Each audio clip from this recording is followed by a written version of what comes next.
कि आप इसको कर दें, तो आप उसकी तस्वीर खींच के उसको अपने रिस्पोंडेंट्स को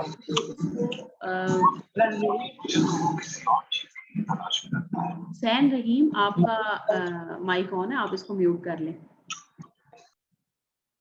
तो उसमें आप अपने क्वेश्चनएयर की जो आपने बनाई है वो आप उसकी तस्वीर ले सकते हैं। तस्वीर खींच के आप अपने रिस्पोंडेंट्स को भेज देंगे, और वो अगर उनके पास कोई सोर्स नहीं है, ऑनलाइन लिंक नहीं है, तो वो अपने ही किसी पेज के ऊपर उन सवालों के, यानी कि क्वेश्चन नंबर 1 लिखेंगे और उसका आगे ABCD जो भी आंसर देना चाहते हैं, उसमें से C देना चाहते हैं तो आगे C लिख देंगे, क्वेश्चन नंबर 2 का D देना चाहते हैं तो D लिख देंगे। इस तरह से आपके पास वो फिर से उसको रिस्पॉन्स को फिल करेंगे और आपको उसकी तस्वीर खींच के भेज देंगे। There are so many ways to collect the survey question. Ma'am आपकी बात आवाज नहीं आ रही? मैम आ रही है। नहीं मैम, अभी डिस्कनेक्ट हो गई थी आपकी आवाज। अच्छा, डिस्कनेक्ट हो गई। चलिए, अभी मैं आपको रिवाइज कर रही हूँ। तो उसमें ये है कि क्वेश्चनएयर आपने डिज़ाइन करना है। क्वेश्चनएयर मैं आपको दोबारा एक दफ़ा दिखा देती हूँ जिस तरह का वो डिज़ाइन करना है। ये मैं आपको व्हाट्सएप पे ये जो मैंने खुद बनाया था अपनी PhD स्टडीज़ के दौरान, ये क्वेश्चनएयर मैं आपको चूँकि मेरे काफ़ी ज़्यादा वेरिएबल्स थे, तो उसमें से मैंने, आपके 2 ही वेरिएबल्स हैं, तो उसमें से मैंने चूज़ करके 2 वेरिएबल्स का क्वेश्चनएयर जो है वो ये बनाया हुआ है। ये चूँकि मेरे तो 15 वेरिएबल्स थे, तो हर वेरिएबल पर आपके क्वेश्चंस अलग से मैम जी। मैम जब आप स्क्रीन रिकॉर्डिंग यहाँ शेयर करती है ना, ये स्क्रीन, तो आपके पिक्सल बहुत ज्यादा मतलब होते हैं फटे हुए, समझ नहीं लगती बिल्कुल। फिर आवाज की समझ नहीं आती जब स्क्रीन शेयर करते? ये क्या, ये शायद नहीं नहीं नहीं, जब आप स्क्रीन को ये शेयर करती है ना स्क्रीन, जी। तो ये जो आपका चैट होता है, मतलब कि वो आ रहा होता है स्क्रीन पे, तो ये बहुत ज्यादा मतलब पिक्सल इसके खराब होते हैं, तो समझ ही नहीं लगती बिल्कुल भी। ये मेरे मैम ख्याल तो से आप आपने रिकॉर्डिंग पे ब्लर्स लगाती किया हैं है तो मैं इस आपको। वजह से होता है। जी ब्लर है वैसे पिक। अच्छा, चलिए मैं दोबारा शेयर आपके जो कर देती हूँ। पिक्सल्स है ना, तो वो हो जाते हैं, फट जाते हैं, खराब हो जाते हैं। मैं दोबारा शेयर करती हूँ। समटाइम्स दोबारा शेयर करने से मैम ये मुझे लगता है आप रिकॉर्डिंग करती है ना, शायद उस वजह से होता हो। शायद ये भी रीजन हो सकती है। मुझे अब श्योर नहीं है। अब देखें, अगर आपको अब स्क्रीन क्लियर है या नहीं? क्लियर है मैम।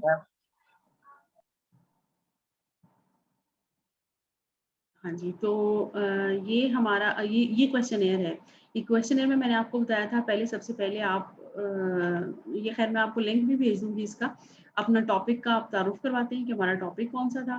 फिर उसके बाद आप एक ज़ाती मालूमात या पर्सनल पर्टिकुलर्स का एक टेबल बनाते हैं, जिसमें आप ऐज, जेंडर, एजुकेशन, अपनी रिसर्च के हिसाब से जो आपको चीज़ें चाहिए होती हैं ज़ाती मालूमात में से, वो मालूमात आप उनमें शेयर करते हैं।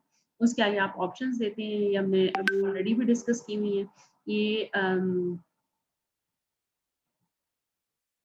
ओके, शो ज़रा ब्लर ही हो रहा है। ओके, आपने मुझे भेजी है पिक्चर। मैम आप ये बाद में मैं व्हाट्सएप पे शेयर कर दिएगा ना। हाँ, ठीक है।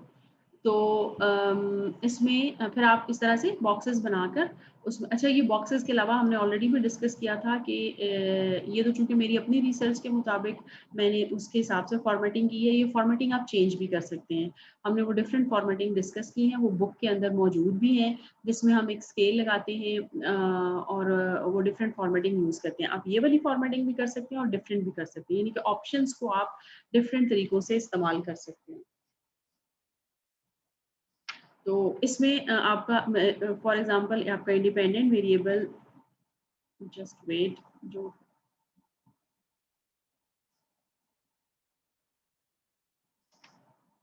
जी, ये साथ-साथ जॉइनिंग कर रहे होते हैं, उसकी वजह से थोड़ी-सी डिस्टर्बेंस हो जाती है। तो आपका जो फर्स्ट इंडिपेंडेंट वेरिएबल है, उस पे आप अलहदा से क्वेश्चन बनाएँगे। फॉर एग्जांपल इस पे मैंने 8 क्वेश्चंस बनाए हुए हैं। तो इस तरह से आप क्वेश्चंस बनाएँगे और आगे 8 उनका सीरियल नंबर लिखेंगे। ये मैंने आपको कहा था कि जब आपने क्वेश्चनएयर बनाना है, तो आपकी कोडिंग ज़रूर करनी है, और मैंने आपको कहा था कि ये जो क्वेश्चंस होते हैं, ये जो ओवरऑल क्वेश्चनएयर है, इसमें मैंने यहाँ पर डिस्क्रिप्शन ऑफ आइटम्स लिखा हुआ है। इसमें ये जो क्वेश्चंस बनते हैं, दीज क्वेश्चंस, ये जो हमने उनसे इंक्वायर करवाने हैं, इसको हम आइटम्स भी कहते हैं। ठीक है, तो these are also called items. तो आइटम्स जो होते हैं इसका हमने कोड लगाना होता है। यहाँ पर SMI1 फॉर एग्जांपल मैंने सोशल मीडिया यूज के लिए SM भी यूज कर सकते हैं, SMU भी यूज कर सकते हैं, या आप अपनी पहचान के लिए लगाते हैं, ठीक है। खाली S1 भी आप लिख सकते हैं। तो S1 का मतलब क्या है कि मेरा जो वेरिएबल सोशल मीडिया यूज था उसका पहला क्वेश्चन ये है, और इसके आगे से आप उसी हिसाब से ऑप्शंस देंगे। जो आपने चीज जिसका आपने ख्याल रखना है वो ये है कि अगर आप 5 कैटेगरीज रख रहे हैं तो आप थ्रू आउट 5 ही कैटेगरीज रखें, जैसे कि यहाँ पर नजर आ रहा है, ताकि रिस्पोंडेंट को क्वेश्चनर फिल करने में आसानी हो।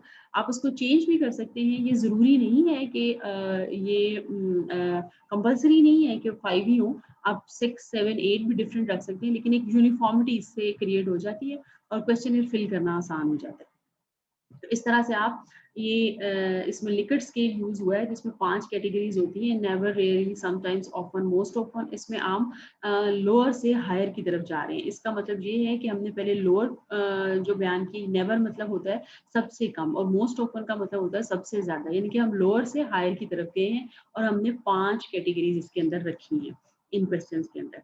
सिमिलरली आप इसमें देखें कि हम लोअर से स्ट्रांगली डिसएग्री का मतलब होता है the lowest degree of agreement, ठीक है। तो स्ट्रांगली डिसएग्री जो है उसको हमने लोअर कैटेगरी पे 1 पे रखा है और स्ट्रांगली एग्री को हमने 5 पर रखा है। तो इससे हम लोअर से हायर की तरफ गए। इसमें कोई नंबर, कोई इस तरह की चीज को शो नहीं करे कि 5 अगर आप को टिक करेंगे तो वो 5 का मतलब आप में ज्यादा पॉजिटिविटी है, बल्कि आप स्ट्रांगली एग्री को 1 भी कह सकते हैं। ये आपकी नंबरिंग आपकी अपनी डिस्कशन पे होती है, लेकिन कोशिश करें कि अगर आपने हायर टू लोअर की तरफ जाना है तो फिर सारे हायर टू लोअर की तरफ जाएं। फॉर एग्जांपल अगर यहाँ पे आपने स्ट्रांगली एग्री को 1 कहना है और स्ट्रांगली डिसएग्री को 5 कहना है,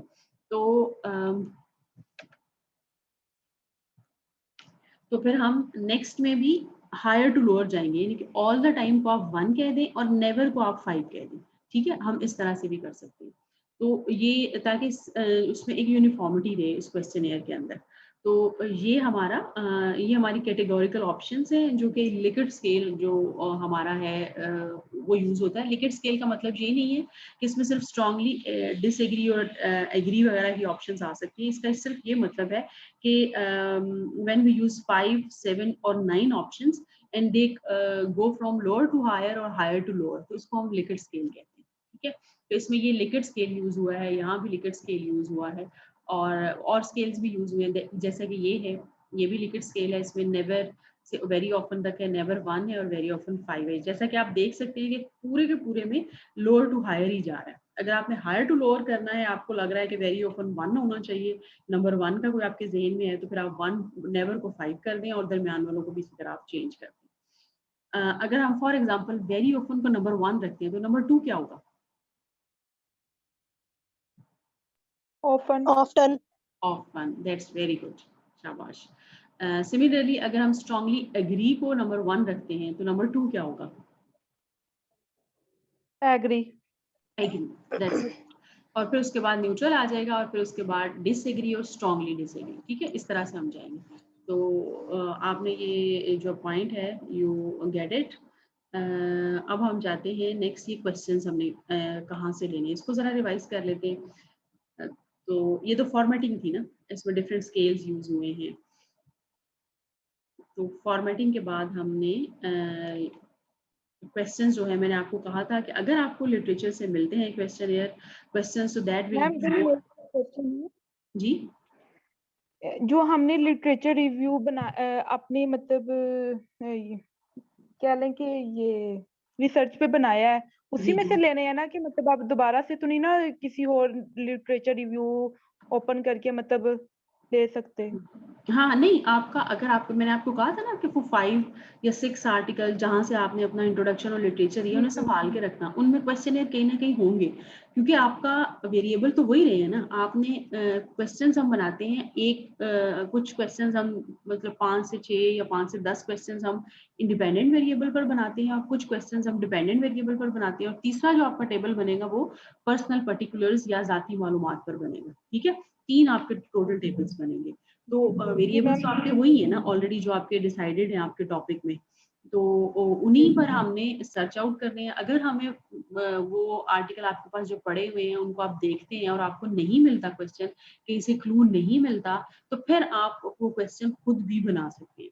लेकिन अगर आप लिटरेचर से लेंगे, अपने पास्ट रिसर्च पेपर से लेंगे, तो that would be more reliable, क्योंकि they are tested in different circumstances, they have already published. तो जो चीज़ पब्लिश हो चुकी है, जो मुख्तलिफ सर्कमस्टांसेस में टेस्ट हो चुकी है, उसकी वैलिडिटी और ऑथेंटिसिटी ज़्यादा होगी, बजाय ये कि हम अकेले जो है वो सिंगल पर्सन जो है वो बैठ के कंप्यूटर पे बैठ के खुद से बना रहा है, और क्योंकि जो वो हमने फर्स्ट टाइम टेस्ट करने, तो वो इस वजह से हम उसको कोशिश करते हैं कि ज़्यादा ऑथेंटिक सोर्स से लिखें, और वो सोर्स हम मेंशन करेंगे लाजमी कि हमने इस रिसर्च पेपर में इस नाम से जो इस ईयर में छपा था, यहाँ से हमने इन क्वेश्चनियर को अडॉप्ट किया, ठीक है।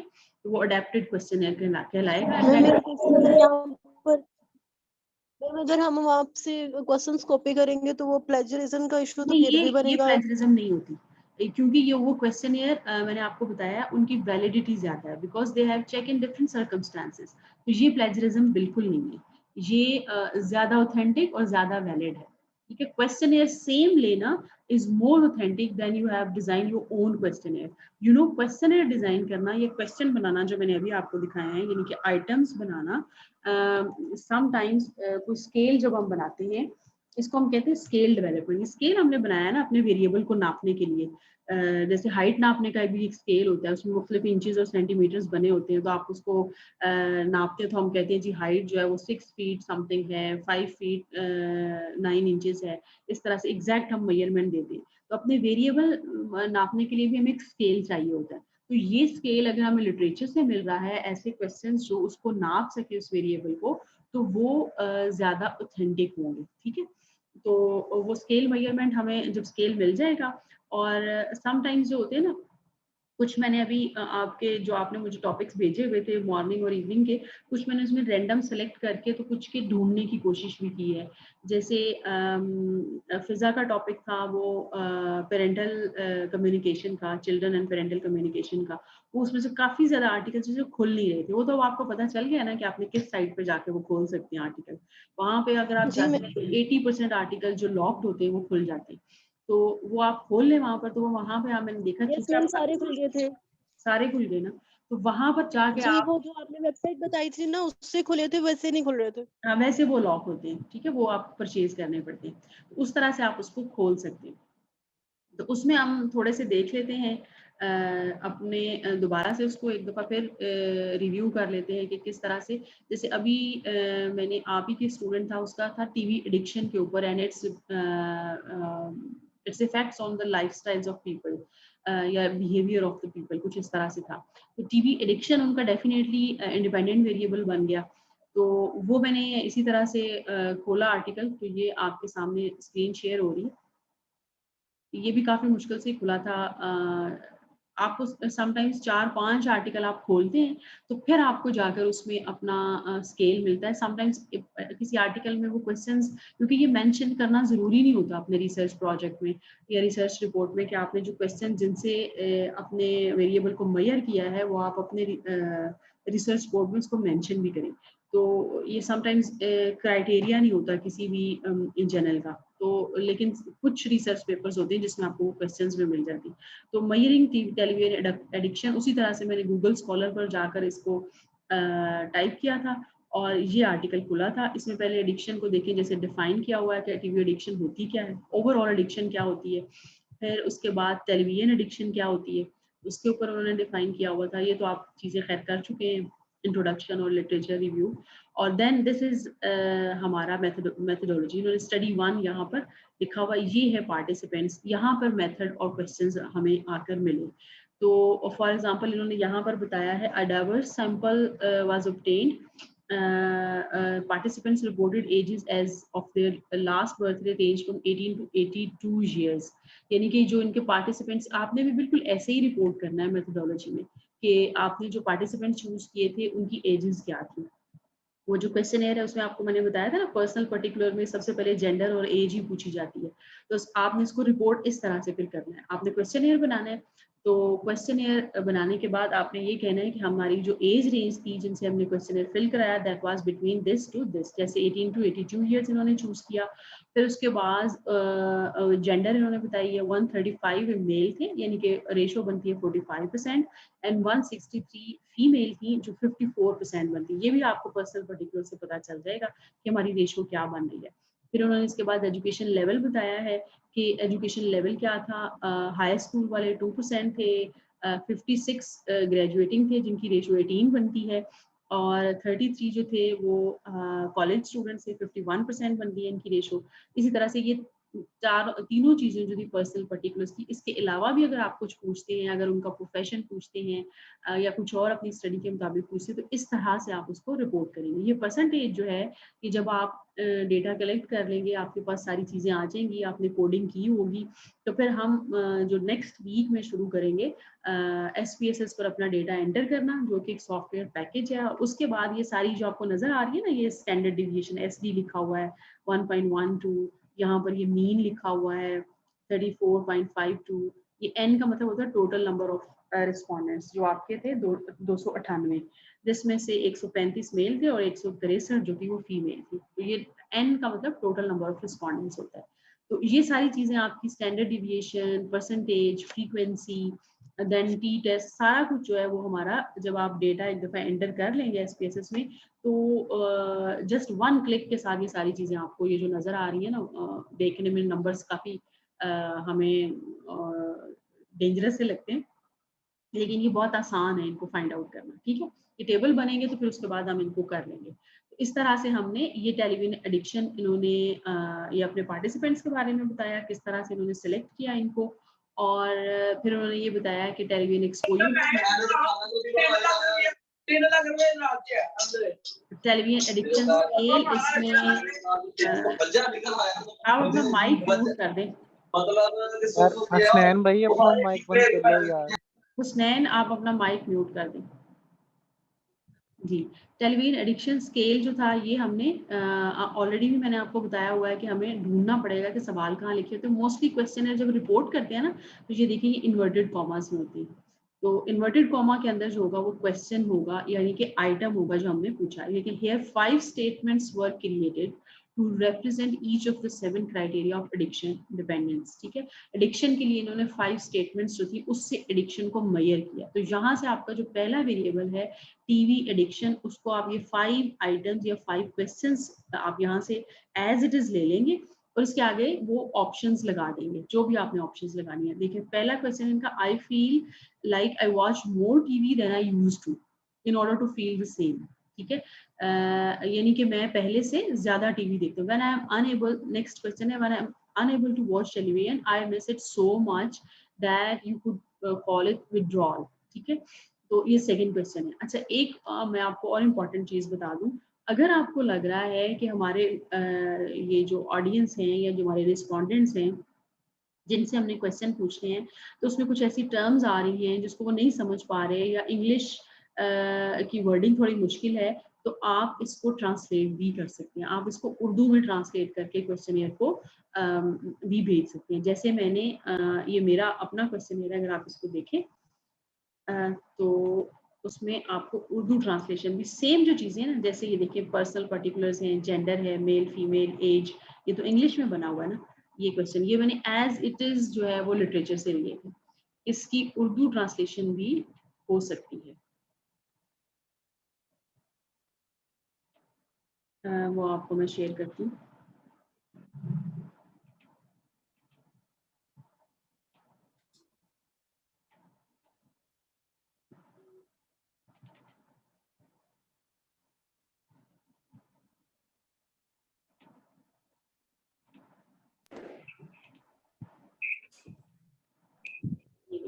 कुछ क्वेश्चंस होते हैं जो हमें देखिए वो एग्जैक्टली पर्सनल पर्टिकुलर को मैंने ज़ाती मालूमात कह दिया। इसके बाद जेंडर जो है उसमें मर्द औरत, मेल फीमेल, उम्र, उसी तरह से कैटेगरीज हुई हैं, लेकिन just it has been translated. कुछ क्योंकि कहीं पर कुछ ऐसे एरियाज भी थे जहाँ मैंने डेटा कलेक्ट किया कि वहाँ पर लोग आपकी इंग्लिश को इतने समझ करके अच्छे आंसर वो दे तो देंगे, लेकिन अगर आपको लग रहा है कि उर्दू ज्यादा अच्छे तरीके से समझ रहे हैं जो आपकी ऑडियंस है, तो फिर आप इसको इस तरह से, अब यूज ऑफ सोशल मीडिया को मैंने सोशल मीडिया का इस्तेमाल कह दिया, और इसी तरह से फेसबुक ट्विटर वगैरह मैंने उर्दू में लिख लिया, और इसी तरह से ऑफन वेरी ऑफन को मैंने कभी नहीं, बहुत कम, इसी तरह से लोअर टू हायर की तरफ चलेंगे, कभी नहीं is the lowest option, and बहुत ज्यादा वेरी ऑफन को मैंने ट्रांसलेट कर दिया। इस ट्रांसलेशन में बड़ा केयरफुल होना पड़ता है कि आपकी एग्जैक्ट ट्रांसलेशन हो, इंग्लिश में वही अल्फाज वही मीनिंग ट्रांसलेट हो उर्दू में जो इंग्लिश में उसके मीनिंग है। ट्रांसलेशन करने का देखना आपके मीनिंग ही चेंज होते हैं, इस चीज का आपने ख्याल रखना है, अदरवाइज आपका क्वेश्चन है उर्दू में भी हो सकता है, तो इसमें भी कोई ऐसी प्रॉब्लम नहीं है, ठीक है। कि अगर आपने नेट से लिया तो आप उसको ट्रांसलेट करके रिस्पोंडेंट्स की आसानी के लिए उसको ट्रांसलेट भी कर सकते हैं। इस तरह से हमने यहाँ पर थर्ड क्वेश्चन देखें, I often watch TV for a longer time than I intended, ठीक है। ये सारा का सारा जो है एडिक्शन के लिए ये क्वेश्चंस हैं। डेफिनेटली ये क्वेश्चन जब हम खुद बनाते हैं तो इस तरह के क्वेश्चन इस लेवल के नहीं बना सकते, हमारे ज़हन में और तरह के एडिक्शन जो है वो और तरह से आता है, इसलिए यहाँ पर हमने जो 5 स्टेटमेंट्स हैं उनको एज इट इज लेंगे, और उसके आगे क्या करेंगे, 5 स्टेटमेंट्स लेने के बाद हम क्या करेंगे, हम उनके आगे जस्ट ऑप्शंस ऐड कर देंगे। फॉर एग्जांपल यहाँ पर मैं आपको दिखाती हूँ कि ये जो मैं आपको दिखा रही थी क्वेश्चंस,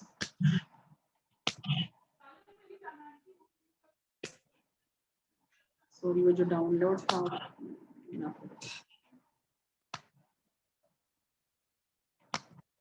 इसको हमने किस तरह से,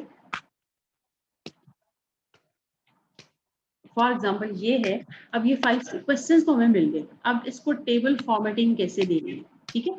ये है हमारे क्वेश्चंस, 5 स्टेटमेंट्स है, इसको हमने टेबल फॉर्मेटिंग कैसे करनी है। जरार हैदर आप अपना माइक म्यूट कर दें।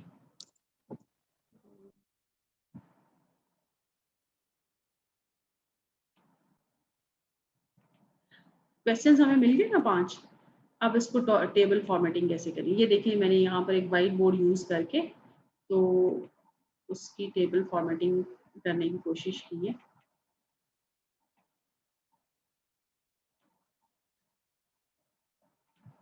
ये वाइट बोर्ड मैं आपके साथ शेयर करती हूँ, ये देखें। अब वो जो क्वेश्चन था वो क्या था कि numbers of hours spend in the evening.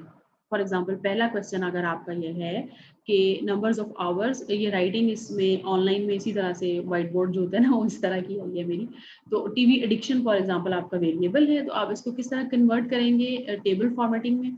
उसमें आप ये देखें मैंने an age number of hours लिखा है। अच्छा, इसकी जगह पे आप मुझे बताएंगे कि हम इसकी कोडिंग और भी कर सकते हैं। इसको अगर हमने कोई और कोड देना, क्वेश्चन नंबर 1 को हम क्या कोड दे सकते हैं, कोई भी कोडिंग आप मुझे बताएं, इससे पता चले कि ये टीवी एडिक्शन का क्वेश्चन नंबर 1 है। टीए भी कर सकते हैं जी बिल्कुल, टीएडी कर ले यहाँ पर, टी अभी हम लिख देते हैं टीएडी 1, ठीक है। टीएडी 1 कर सकते हैं या सिर्फ टीडी 1 कर सकते हैं, टीवी एडिक्शन, ठीक है। तो कुछ भी जो, ये सिर्फ आपके इसमें कोई रूल नहीं है, जस्ट आपकी जो है जहन नशीनी के लिए हमने इसमें ये कोडिंग करनी है इसकी। इसका मतलब टीएडी 1 का मतलब होगा, क्योंकि जब डेटा एंटर करना है तो TAD 1 means the question number 1 of the variable TV addiction, ठीक है। तो उसमें नंबर इधर एक और क्वेश्चन है। जी जी जी पूछिए क्वेश्चन।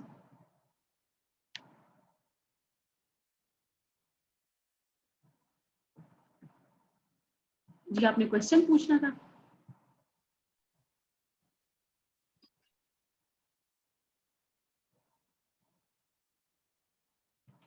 तो इसमें आपका जो टीएडी 1 का है उसमें आपने नेक्स्ट ऑप्शन आप बना देंगे, वो जो वही जो आपने क्वेश्चन वहां पे पढ़ा था उसको यहाँ पर लिख देंगे, और ऑप्शन आपको आगे खुद देनी पड़ेगी। समटाइम उन्होंने ऑप्शंस भी दी होती हैं कि इसमें हमने स्ट्रांगली एग्री यूज किया, ये वाली ऑप्शंस यूज की, या यस और नो का आंसर दिया, लेकिन ज्यादातर ऑप्शंस नहीं दी होती। तो फिर आप क्वेश्चन के हिसाब से आप ऑप्शंस खुद बना